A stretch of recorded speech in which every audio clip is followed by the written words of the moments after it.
I have procrastinated for weeks, maybe months, but let's not tell anybody that part. So what finally made me press record last week and then again today? I realized something kind of uncomfortable. Procrastination, especially when you're holding back from showing up, really isn't just avoidance. It's actually a form of gatekeeping. Let's talk about it and why it might be costing the world something that only you have to offer.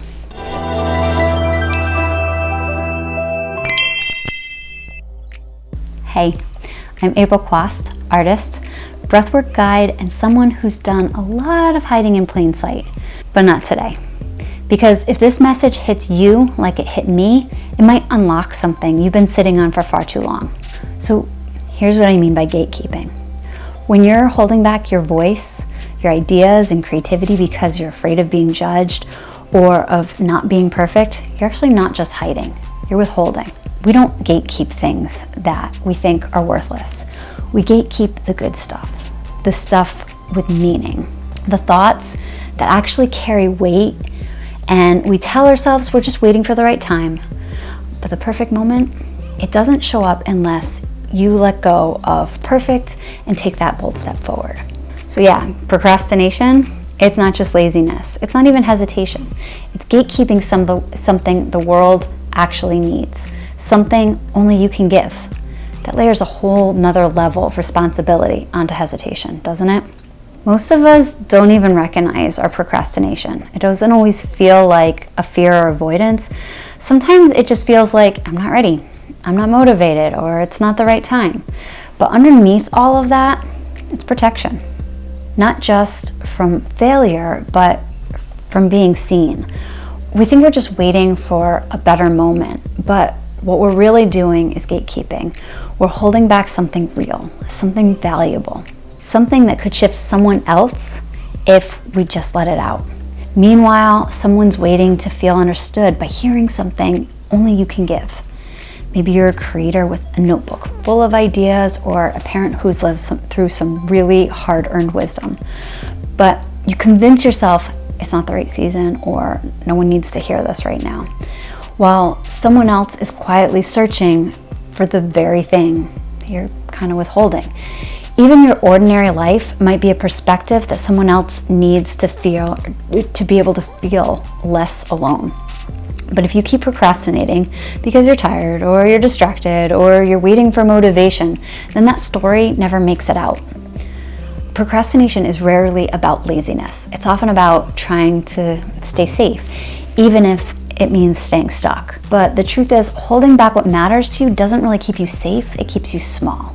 And it might be keeping someone else stuck too. Because when you finally show up messy, uncertain, and real, you give permission for someone else to kind of do the same thing. Your perspective matters because no one can see what you see. So let's do something really quick. Look at this. Now tell me, what do you see? What's the first word or feeling that comes to mind? Some people see beauty, others see grief. Springtime, a grandmother's garden, a wedding, a funeral, one object, infinite interpretations, because everything is perspective. And what creates value? Scarcity. There's only one of you, and there's only one perspective that you can see from. No one else sees like you, feels like you, or experiences like you. That alone makes your story valuable, but only if you're willing to share it. Now think about all the people who've inspired you. A coach, a singer, a speaker, a friend. What if they've been too afraid to show up, or too lazy, or hesitated too much? What if they procrastinated and never shared their truth? Sometimes you hear the same message in 3 books and 10 podcasts and from 2 different mentors, but it doesn't really land until it's the right way at the right time. That's what got me to press record. Maybe my way is finally what makes it click for you. That's why doing the thing matters, because if you don't get started, if you don't take that action, someone out there who might only need to hear it from you might not get to hear it. Have you heard this? It's called the things that aren't doing the thing. I've heard it a few times from various influencers. So I wanted to share just a little part of that with you. Preparing to do the thing isn't doing the thing. Making a to-do list for the thing isn't doing the thing. Telling people you're going to do the thing isn't doing the thing. Writing a banger tweet about the thing isn't doing the thing. Reading this quote, still not doing the thing. The only thing that's doing the thing is doing the thing. It's so real, right? I am amazing at doing all the things that are not doing the thing, especially when the thing is new or uncomfortable. So how about you? Can you relate to this? Last week, I hit record on my first video, and this week, I did it again. The second video already feels so much easier. I'm doing the thing. And here's the funny part.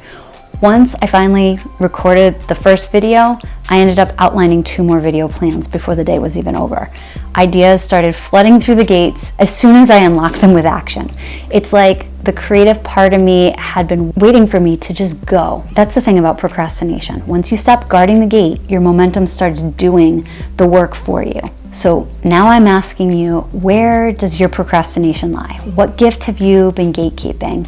What story are you holding hostage because you're afraid it's not ready yet? What would happen if you just shared it? If you just started? Start small, say it out loud, make the messy version, and let someone see it. That might be the thing that shifts someone else's life, but only if you stop stalling and start sharing. Information is everywhere. Insight is common, but embodiment, actually doing the thing, that's rare.